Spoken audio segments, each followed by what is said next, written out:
on Channel 33 and on the radio on 101.7 FM on our Facebook page, you have the news. There you should drop a comment and we'll definitely find time to read them. My name is David M. Wilson. Well, in today's edition of the show, we shall evaluate 5 years of Parliament and look at the successes and challenges and what is the way forward. And in the studio to talk about this and among other things, I've been joined by Honorable Sir Charles from the Coalition for Change, C4C. Honorable Sir Charles, welcome to the show. Thank you. It's always a pleasure being here. You're always welcome. And we're also expecting Melvin Tijanman, a parliamentary correspondent, as well to be in the studio. But let me start the conversation with you, Honorable Sir Charles. How is Parliament, with you over the last 5 years? Over the 5 years, it's been a new experience. It's been very intriguing and one that has believed that has widened my horizon a lot. And I would say it's a new experience altogether, as a young person having this opportunity. Before this time, we used to look at Parliament as a place for the older folks, and I believe that narrative is gradually changing. Now, the young people, I believe we are now given the opportunity to see how we too can step up to the challenge. It's indeed difficult, but we are trying. And on the whole, I would say my being in Parliament for the past 5 years has been not only a blessing to the people that I represent, but I believe to Sierra Leone as a whole, because I've been able to contribute immensely in the enactment of a number of legislations that are of immense benefits to the people of this country. You talk about the University Act that we passed, which ushered in new universities and polytechnics into the educational system. I believe that is one of the highlights of my stay in Parliament. So we'll definitely come and talk about, some of these success stories you guys, did in Parliament. And but the question one we want to ask, was it worth giving the opportunity for young people to be in Parliament? Of course, I would say yes, to a very large extent. We, the young people in the fifth Parliament that will be ending in the next 1 month or so, to a very large extent, we've not failed the people of Sierra Leone. We've lived up to the expectation by, challenging, daring issues, breaking the status quo. I always say, as young people, we have the opportunity now to effect all of these things that we've been clamoring about, crying over the older folks who were there before us. Now we are in the driving seat. So it behoves any young person that is in a position of responsibility like ours, not to, effect it to the best of his or her ability. I don't need to go back to my people and start giving excuses that I will have done this, I will have done that.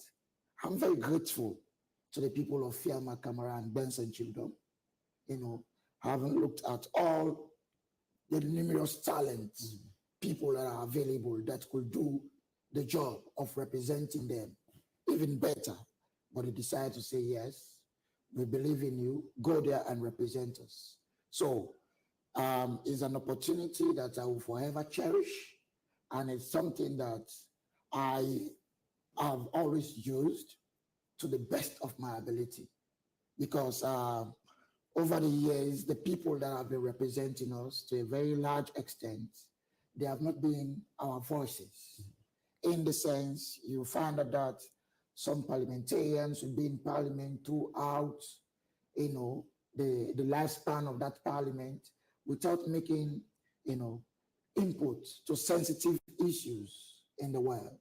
But to a very large extent, I have managed as hard as possible against all odds, because this is the Parliament we are in. Even if you desire to speak, There are times you will not be given the opportunity to speak. But against all of these odds, you know, the name of Honorable Sir Charles is today in the hands of the Sierra Leone Parliament, of the Fifth Parliament, right, as one of the key contributors on issues of national development. So there's an opportunity for me that I am ever proud of, that I have been given this opportunity to prove it to young people out there that gone are the days for us to sit back and believe that, oh, I'm not yet ready for such Herculean task. Yes, it's difficult because there are a lot of things I will have to shape myself on as a young parliamentarian, right? There are things that people of my age should be doing that I couldn't do as a result of the responsibility I carry. But that's all part of service. Serving your people entails a lot. So do you still want the opportunity, being given to you again for a second time by your people in your constituency? I still believe my task is still not complete, and I've done my best, but yet still I believe there's still a lot more to be done for the people that I represent. And at the end of the day, we'll go back to them, read out my score sheet to them, and then they will evaluate it and see the need to vote me back in. The only unfortunate thing now is that I will not be able to determine that as an individual because we are no longer under the single member or first past the post constituency system. You know, the June 24th election is going to be on a proportional representation system, wherein even your work cannot determine your coming back to parliament. It will going to be determined by the choice of the political party. Okay, so we'll definitely come to talk about that. But let's talk about some of the bills. You guys pass in parliament, which you believe have created the impact into Sierra Leone, more especially in the area of development. You spoke about education, women participation and economy and all of that. Where do you think these parliaments have put Sierra Leone in terms of development, more especially in strategic areas in moving the country forward? I think the highlight that has made Sierra Leone a glaring example now to a lot of countries, even in the West, not only in Africa, was the fact that we've been able to enact, the Jewish bill into law, an act that has given an opportunity to women to have a say in governance, to have a say in deciding the future of this country, right? And that is a milestone that the Fifth Parliament will definitely be remembered for, because we believe that as a nation going forward, we alone as men cannot do it. We need the women folks also. They also must be given the space so that they also can, put in their own contribution in making this nation a better place. So that is one key thing that we have achieved as a parliament.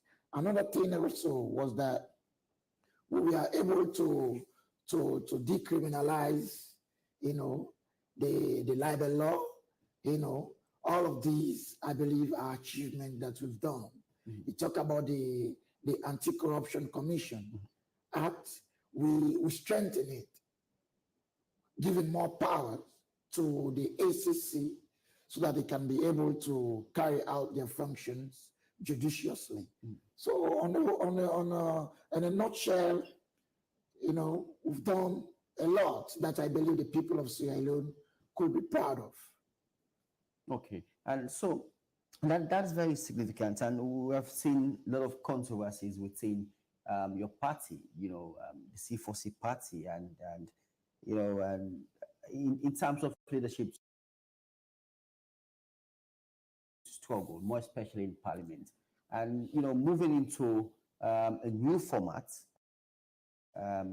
one would say the PI system, and how the party is going to operate in terms of getting those who they believe should lead them, being their representative in parliament. And I could recall that in 2018 election, your party came to parliament massively with huge number. And do you expect that same number, to come to parliament? What's the controversy around your political party? Well, if I must be honest with you, with all what C4C has gone through over the years, right? It will be it will be very difficult, and looking at the current trend, proportional district block representation, and with all what has been happening within the rank and files of C4C, rank and file of C4C, it is evident that we have a lot to do as a party if we must to build on the gains of 2018. We have a lot to do. All of this boils down to the fact that the two traditional parties, say what you may, it always work against them to see the growth of a third force. You understand? This happened to PMDC, and it has happened to other third forces before C4C. So, but the good thing is that made ours different is that C4C as a political party, we have a base, which is Kono, right? And definitely the people of Kono, I can assure you that they still believe in the ideologies of C4C. They still hold tight to it, and that is what we are building on. In as much as the proportional system of representation that will be going into come June 24th, it's not a national proportional system, it's a district proportional system, right? In that regard, definitely, where our strength is, we're going to build on it. But doesn't mean that we will not spread our tentacles elsewhere. Definitely. Which I agree with you that C4C, one will say your strong goal is in Kono, but just recently, and we saw some members from C4C, declare for the ruling SLPP, and that they are going to support SLPP, the ruling party. And so where does the strongholds lies for Kono, for C4C, when your members are leaving your party to join the ruling party? Well, let's wait and see. All what I will say is that those who've gone, we wish them well. But we believe the ideals on which C4C was built on the 20th December 2017, that ideal still lives on. Those ideals still live, and we are continuing to hold on to the mantle, right? Definitely, what happened has happened. Not everybody will endure, At the end of the day, people have their free will to decide whether to be in a system or to be out. C4C is not going to hold anyone at ransom, As a democratic party, is a party that believes in democracy. If you are with us all this while and at certain point you think you can move on, we give you our blessings, go ahead. But we believe Kono as a district is on a mission, and that mission is still alive, because if you look at all the two traditional parties, right, it's no secret. The hierarchy of all of these parties, right, do not have Kono in their hand. We are not trying to be tribalistic here. You understand? And one of the key things that led to the formation of C4C was to see that C4C as a political party can come in to advocate for the people of Kono, to stand there for the people of Kono, to ensure that Kono's value is replicated or is reflected in national governance. But this is a way of saying that C4C are Kono-based political party, and the SLP are from, Southeast. APC is from Northwest. Everybody has that's a common phenomenon. That's what people say. That APC is Northwestern-based party, and the SLPP is Southeastern-based party. But Kono finds itself in the middle, right? And this is where C4C comes in. And that's why I'm telling you that up to this moment, the people of Kono still believe that C4C is theirs. They believe that the SLPP, the APC, to a very large extent, have been using them to their own good and not for the good of the people of Kono. But someone will ask, is C4C ready, for, like you mentioned, saying that the party's stronghold is in Kono, and the Kono people still believe in C4C. But when the party is in disarray, one will say, with two parallel executive, and we saw recently the PPRC or court ordered an interim body to run the party until convention, and you have your executive and moving towards the election, and we have barely 90 days to the election. It's about 3 months. Yes, I fully understand the concern of the populace out there, but one thing I would like to assure the people is that from the 20th of February, C4C as a political party was given a relief from the court at last. Do you remember? We've been battling over this legal issue for over 2 years, and to a very large extent, that has crippled our progress as a party. We must attest to that, But from the 20th of February, we are given an order from the High Court. You mean this year? Yes, that dissolved the then executive and ushered in an interim body, which comprised of the 8 members of parliament. Of course, I'm a member of that team. The 9 plaintiffs that took us to court, and 4 other people. The body has already been set and it's functional, it's ongoing. And as I speak, our lower level elections are ongoing. And shortly, we shall come up with a date for our national convention that will usher in a new national executive and then a flag bearer, running mate, and see how we can go into this election. But the assurance I can give our people out there is that C4C will definitely participate in the June 24th general election. Like a political party, like what you do? Of course, as a political party, like any other political party, we are definitely going to contest. We know that this is something that is not a good news. It's not a good news to the APC. It's not a good news to the SLPP. But we don't care how they feel about it. That's it, of C4C contesting or participating in this election. Because with the dissolution of C4C or C4C going into oblivion, not participating in the forthcoming elections gives a bigger advantage to the SLPP and the APC, right? To grab whatever they could from Kono, whatever they could that C4C has gained to destroy it.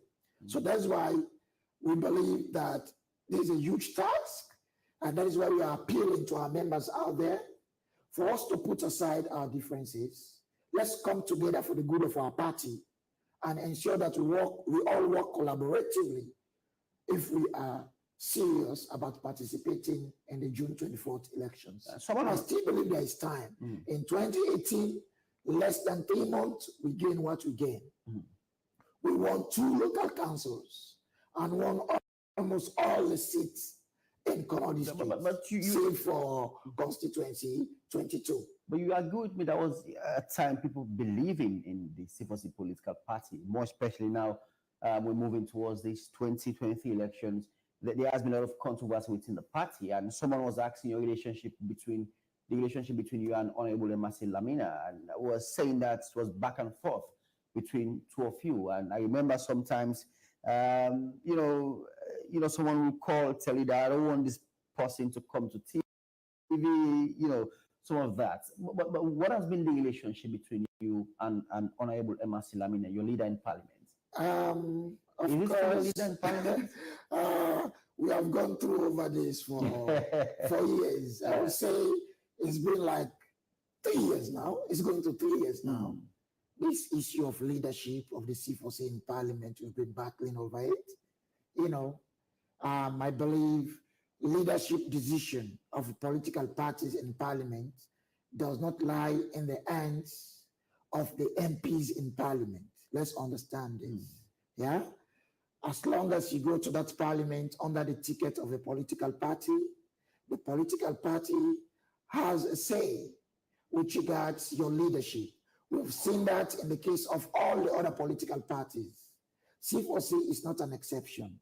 When we came in 2018, it was the leadership of our political party that communicated our parliamentary leadership to the speakership of parliament. You understand? It wasn't the members of parliament, no, that introduced themselves as leaders of the party.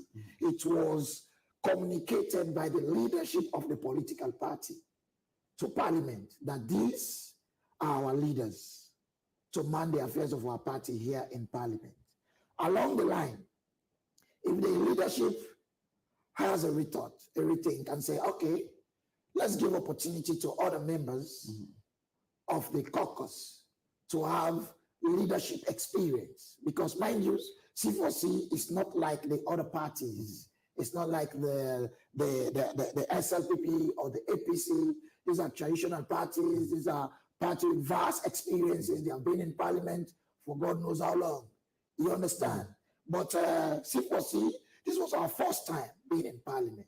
And the leadership of our party thought that, oh, let's see how we can give leadership experience to other members of the caucus. They communicated that to parliament, and parliament failed to honor that. And this was the genesis of the litigation, the senseless litigation that will be battling all these years that have dragged us. Was that the right decision by the party? Probably one will say they took that decision through grievance. Well, it depends from which lens you look at it to determine the validity or the sincerity of the decision of the executive. There were contentions when the Honorable Emerson was chosen to lead us in 2018 in Parliament. But at the end of the day, we have to respect the decision of the party. We accepted and we move on. So it was expected that to save us from all of this brouhaha, he would have honorably accepted the decision of the party. We move on. With regard to my personal relationship with him, yes, he's a brother. I still regard him as a brother. There's nothing personal between us.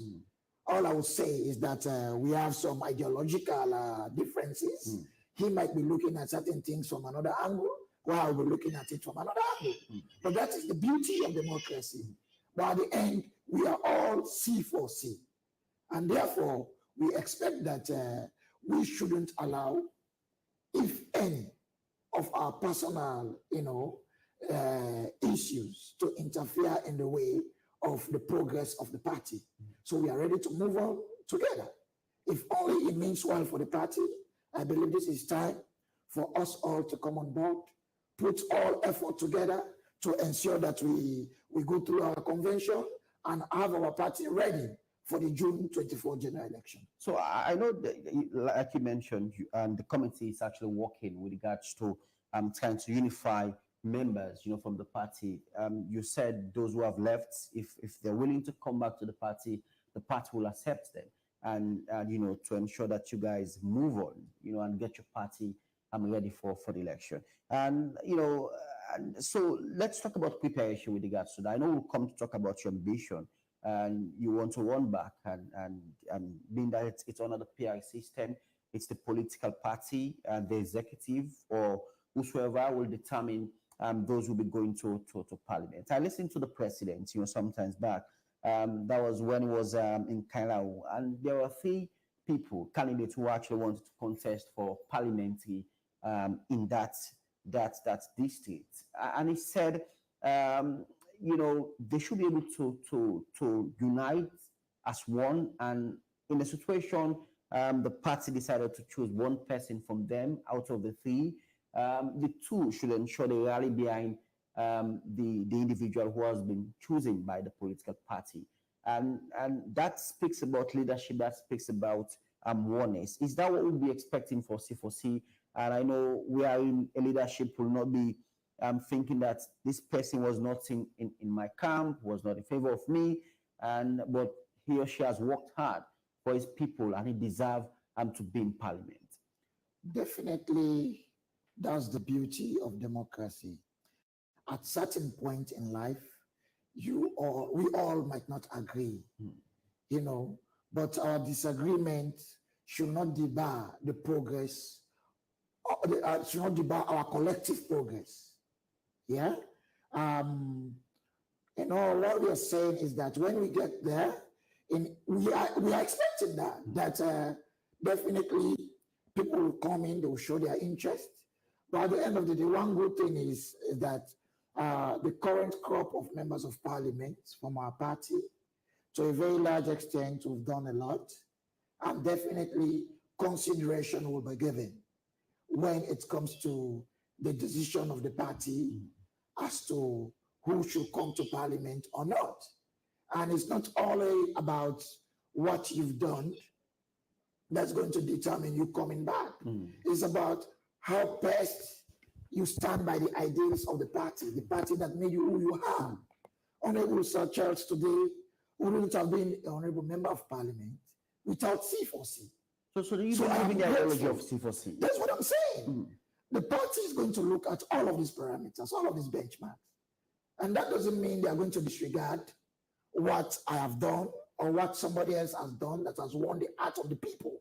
Because at the end, it's not about giving symbol to an individual. You want to give a symbol to an individual that will bring in votes for your party. You don't want to give a symbol to someone that will be, that is not the choice of the people. So we are going to look at all of these parameters in deciding how symbols are going to be awarded. So as I say, we have put aside all our grievances. We are all brothers and sisters. We are moving on. We cannot keep fighting. There is no way, nobody among the 8 of us, for instance, in parliament can boast of an achievement as a result of the infighting. No way. Come on, tell me. Even the Honorable Emerson Lamina, in his right sense, cannot boast of any achievement, as a result of the division that we've been enduring over the past 3 to 4 years. When we started initially, 2018 to 2019, we are all up and running. Everything was going smoothly because we are together. The spirit of togetherness was there. As a result of that, we were able to advocate for a number of issues in the interest of our people. But when we are divided, you will find out that there is no way I will advocate for the general good or you will advocate for the general good. You will all be advocating for a set because he has looked at it and said, no, there is a line now. Them and us. We are not going to achieve. You will be fighting for them. We will be fighting for us. So at the end of the day, if these two efforts put together, we all will benefit hugely. So if we see some of our members, defecting to the ruling SLPP, I believe to some extent the divide amongst us is responsible, because at the end of the day, some of them could not endure to wait. They looked at it, time is going, and there's no hope. That is why they went. I can understand with them, to be honest with you. And that's the same format you spoke about, because so people were saying that, people will tell you that they had to see third force in Sierra Leone, elections. We saw the PMDC in 2007 election. And in 2012, the same format or the same we were seeing C4C, that was the way we saw PMDC. And in 2018, there were no PMDC. And it's the same thing we are seeing C4C are moving. You guys came in very strong, very unifying, and you got 8 seats to parliament, 1 go.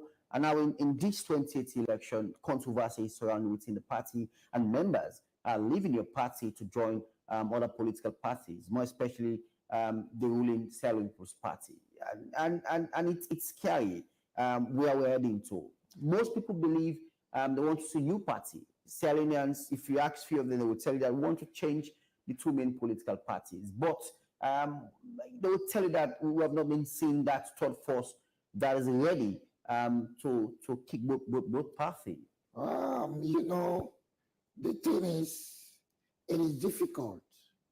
You know, when you are coming as a young child among elders, your growth as a child can only be determined by the atmosphere provided for you by the elders. You understand? Whenever a third force emerge, yeah,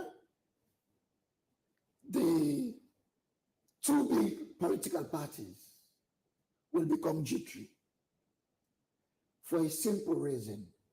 If they cannot use that third force as at their advantage against the other force, for instance, if SLPP cannot use C4C